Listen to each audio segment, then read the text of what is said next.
안녕하십니까. 조국혁신당 국회의원 박은정입니다.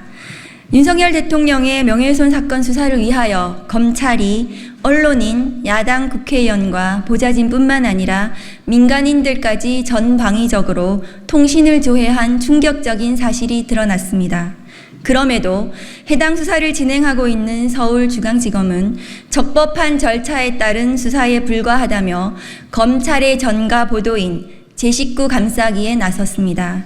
지난 대선에서 윤석열 국민의힘 후보는 당시 논란이 되었던 공수처에 언론인 및 국민의힘 의원 등에 대한 통신조회에 대하여 미친 사람들, 공수처장을 구속해야 한다며 경로했지만 검찰은 3천여 명에 육박한다는 이번에 대대적인 통신조회에 대하여도 아무런 문제의식 없이 해당 검사들에 대한 진상조사나 감찰에 나서지 않을 것임이 분명합니다.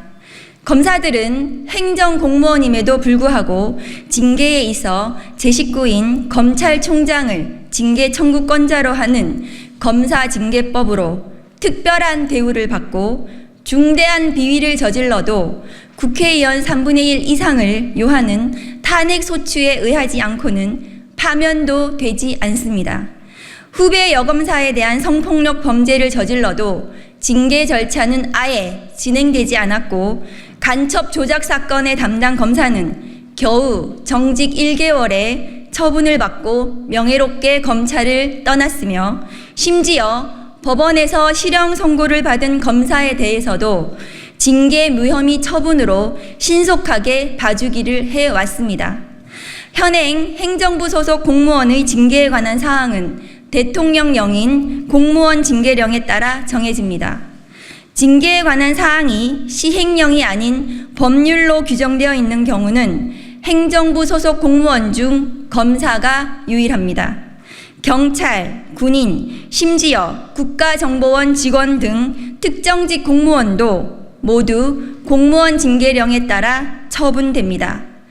구체적인 징계 양정에서도 일반 공무원이 부정청탁 비위를 저지르면 비위 정도에 따라 최소 견책 처분에서 최대 파면까지 받을 수 있는데 반해 검사의 경우에는 비위 정도에 관계없이 견책 처분 이상으로만 규정되어 있어 심각한 부정청탁에도 견책으로 봐주기 처분을 할 수 있도록 되어 있습니다.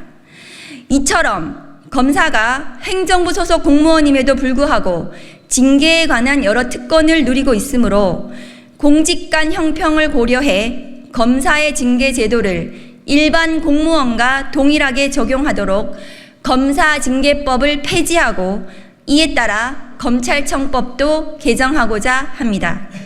먼저 징계의 종류와 관련하여 해임, 면직, 정직, 감봉, 견책 등 5가지로 제한하고 있는 검사징계법을 폐지하고 검사에 대하여도 파면, 해임, 강등, 정직, 감봉, 견책 등 공무원 징계령에 따라 징계가 가능하도록 하였고 검찰청법상 규정되어 있는 검사 탄핵 제도를 삭제하여 검사도 징계에 의한 파면이 가능하도록 개정하였습니다.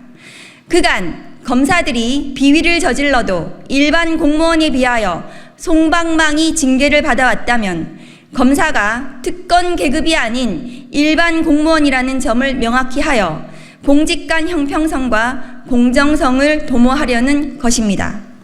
조국혁신당은 향후 검찰개혁 입법을 추진하는 과정에서 그동안 검찰이 누려왔던 무소불위의 특권을 점검하고 검찰이 국민들의 눈높이에 맞는 행정직 공무원 조직으로 거듭날 수 있도록 불합리한 특권과 반칙을 폐지하는 데 앞장서겠습니다. 감사합니다. 그동안 공무원 징계령과 검찰의 징계 절차에 대하여 설명드리는 도표를 만들어 왔습니다. 우선 공무원 징계령과 검사 징계와 관련해서는 보시는 바와 같이 일반 공무원과 검찰의 이 징계 양정이 현저히 차이가 납니다. 예컨대 공금 횡령 같은 경우에도 검찰은 견책 이상, 정직 이상으로만 되어 있어서 어떤 중대한 공금 횡령이 있어도 견책이나 정직이 가능하도록 되어 있습니다. 그에 반하여 일반 공무원은 파면까지 상세하게 규정이 되어 있습니다. 또한 개인정보 무단 유출을 한번 보시면 마찬가지로 검찰은 주의 경고부터 시작합니다. 그리고 견책 이상으로만 되어 있습니다. 그러면 무단 정보 유출이 매우 심각한 경우에도 주의 경고나 견책이 가능합니다. 그러나 일반 공무원 같은 경우에는 촘촘히 세세하게 파면까지 가능하도록 규정이 되어 있습니다. 그동안 검찰의 제19 감사기가 가능했던 이유입니다. 마지막으로 부정청탁 같은 경우에도 아까 설명드린 바와 같이 검찰의 경우에는 그냥 견책 이상으로만 되어 있습니다. 그래서 부정청탁이 아무리 심각해도 예컨대 한동훈 그 당대표 후보가 나경원 의원으로부터 공소 취소 청탁 같은 부정 청탁을 받았고 그 부분에 대해서 어떤 비위가 발생을 하더라도 그런 경우에도 견책이 가능하도록 하는 구조입니다. 그러나 공무원 같은 경우에는 촘촘히 세세하게 파면까지 가능하도록 하는 그동안 공무원 징계령에 따라서 처분이 이루어졌습니다. 검찰이 그동안 제19 감사기 김학의 동영상이 나와도 김학의가 아니다라고 국민들께 얘기할 수 있었던 구조가 여기에 있습니다. 그리고 사례를 한번 말씀을 드리겠습니다.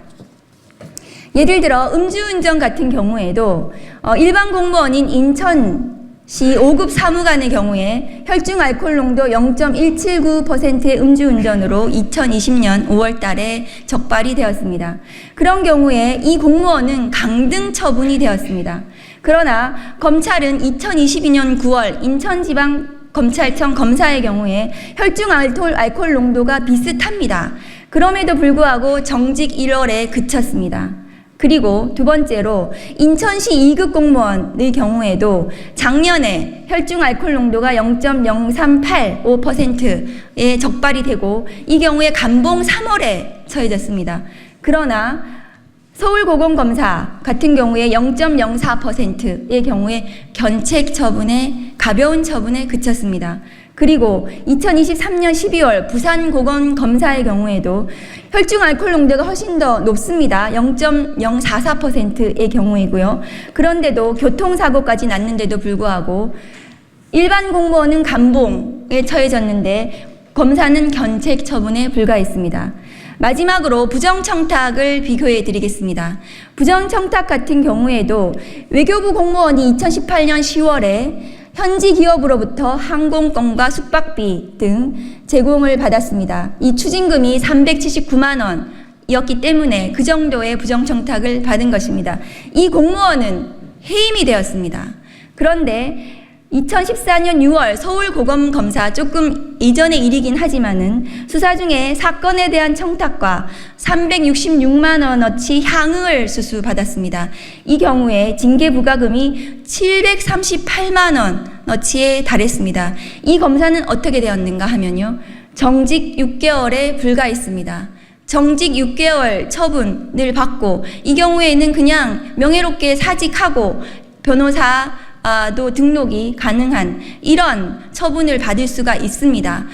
일반 공무원과 검사의 경우의 징계가 매우 다르게 그동안 작동이 되어 왔고 그리고 검사의 경우에는 검찰총장이 징계 청구권자로 검사징계법에 규정되어 있습니다.